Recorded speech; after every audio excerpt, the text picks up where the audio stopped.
Did you know that Johnny Depp, yes, the famous Captain Jack Sparrow, had a sad secret for many years? Just a few minutes ago, he finally told everyone about it. If you've ever felt like you had to hide something very personal because you were scared, embarrassed, or afraid people wouldn't understand you, you're not alone. Even famous people who seem to have everything going great can be hiding heavy secrets. Johnny's big reveal might be the most surprising and touching thing we've ever heard from a Hollywood star who has always been mysterious. For years, fans have wondered about Depp's quiet way of acting, his soft way of talking in interviews, how deeply he gets into the characters he plays, and how he stays away from cameras when he's not working. What if all of that, or at least some of it, was a way to hide something very personal? Something so deep and important that it changed how he lived his life and built his career. That's what makes this moment so powerful. For the first time ever, Johnny has shown us the real him. Not for attention or drama, but just to be honest. What he shared has left fans with their mouths wide open. Here's how it happened. Just moments ago, at a quiet, almost surprise event in France. It wasn't a big red carpet event, but more like an art meeting away from bright lights. Johnny was there to talk about a new project that means a lot to him.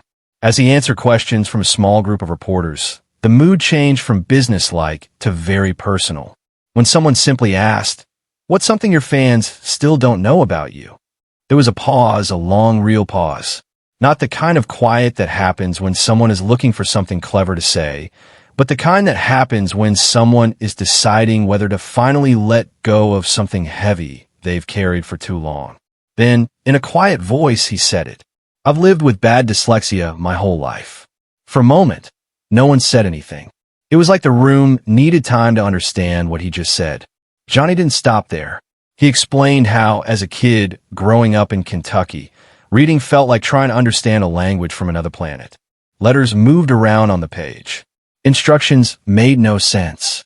Even the easiest words looked like puzzles. School was terrible. He remembered feeling stupid, even though he knew deep down he wasn't. But when you're a child, being called lazy or not paying attention because you can't read like the other kids, those words stick with you.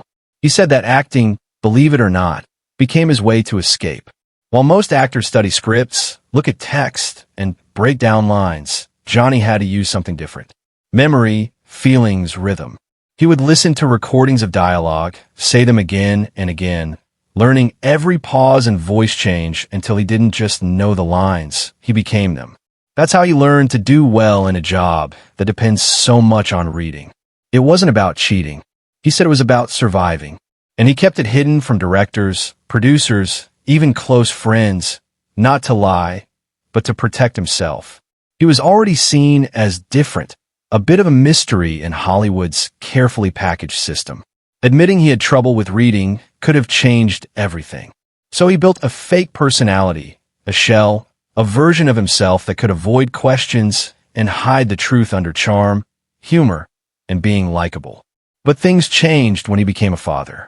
His daughter, Lily Rose, was the first person he opened up to completely. She was curious, watching, and had gotten her father's ability to understand others. As she got older, Johnny said he didn't want to keep secrets from her. He told her about his dyslexia, and instead of feeling sorry for him or being worried, she was proud. She told him that sharing it could help others, that being open about problems wasn't weakness. It was strength. It was that talk that made him start thinking differently. Maybe, just maybe, telling his story could give someone else the courage to tell theirs. This wasn't just an emotional confession. There was real stuff behind his message. Johnny talked about the tools he created over the years. He became really good at using colored filters to help reduce eye strain on the page. He used recording devices in the early days to play back scripts while walking or driving. He would sometimes write out entire speeches by hand, not to read them, but to learn them through the muscle memory of writing. These weren't tricks or shortcuts. They were methods born out of need and toughness. Experts agree that dyslexia doesn't mean less smart or less effort. Brain doctor Dr. Kate Wendell, who has worked with creative professionals for many years, has said dyslexia is simply different brain wiring. It often comes with an amazing ability to think in pictures, to create new things, and to understand others. Doesn't that describe Depp perfectly?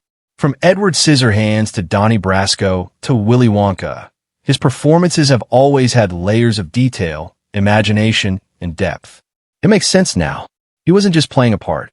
He was translating a world he couldn't always read into something the rest of us could feel. Here's another surprising thing Johnny revealed. Music played a huge role in how he dealt with his dyslexia. He would study song lyrics, especially from old rock records. He'd read along while the songs played, using the beat to help him understand the text. It turned reading into something fun rather than stressful.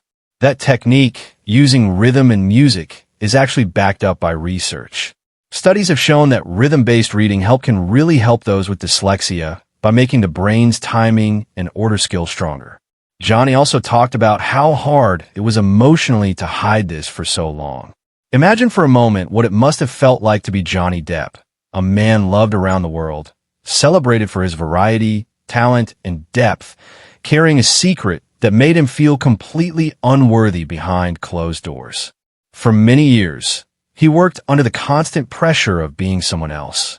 To fans, he was a genius. To directors and producers, he was a risk-taker, an artist who brought unpredictable brilliance to the screen.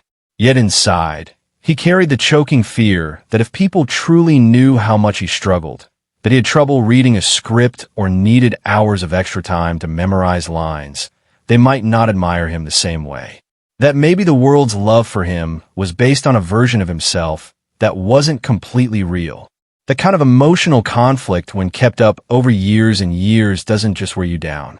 It quietly changes how you see yourself. For Johnny, the fear wasn't crazy. The entertainment business, as creative as it may seem on the surface, can often be harshly strict behind the scenes. Actors are expected to hit their marks, say their lines perfectly, and do so under incredible time pressure. A learning disability like dyslexia doesn't fit neatly into that world. It needs extra time, help, patience, things that are often hard to find on a tight production schedule. So, Johnny did what many people in his position might do. He hid it. He learned how to make up for it, how to pretend, how to get by without letting anyone see the truth. He described it like playing a role, not just on set, but all the time. Even in interviews, press tours, casual conversations on set. He was always on, always guarding the line between who he was and who people thought he was. He talked about how lonely that was. Not because people weren't kind to him. In fact, he said he was lucky to work with many caring and smart people. But because when you're hiding something, even kindness can feel like a threat. If someone compliments your preparation, your attention to detail, or your dedication, part of you feels like a fake. You smile, nod, accept the praise, but inside you're screaming. If only you knew how hard this is for me. If only you knew how scared I am that you'll find out. That's what makes hiding a struggle so painful. It's not just the burden of the struggle itself. It's the constant acting of pretending it doesn't exist. Johnny shared that one of the hardest parts was the way dyslexia affected how he felt about himself. Especially as a young person, he remembered being called lazy, distracted, even stupid in school.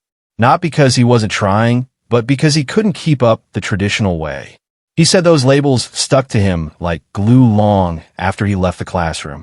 Even when he was standing on a stage getting awards or reading great reviews of his work, there was still a part of him that felt like he didn't deserve it. That inner child, the one who struggled with letters and felt dumb for not being able to read out loud like the other kids, never fully went away. He just got better at hiding him. He described the internal fight as exhausting. On the outside, he was doing great, starring in blockbuster films, creating unforgettable characters, traveling the world. But on the inside, he felt like he was always getting ready for impact. Getting ready for the moment someone would pull the curtain back and see the flawed, anxious person beneath the confident outside. This wasn't just insecurity. It was a chronic, deep-rooted fear of being exposed. A fear that the career he'd worked so hard to build might fall apart if the truth came out. For years, that fear controlled how he talked with the world. He told a story that really drove the point home.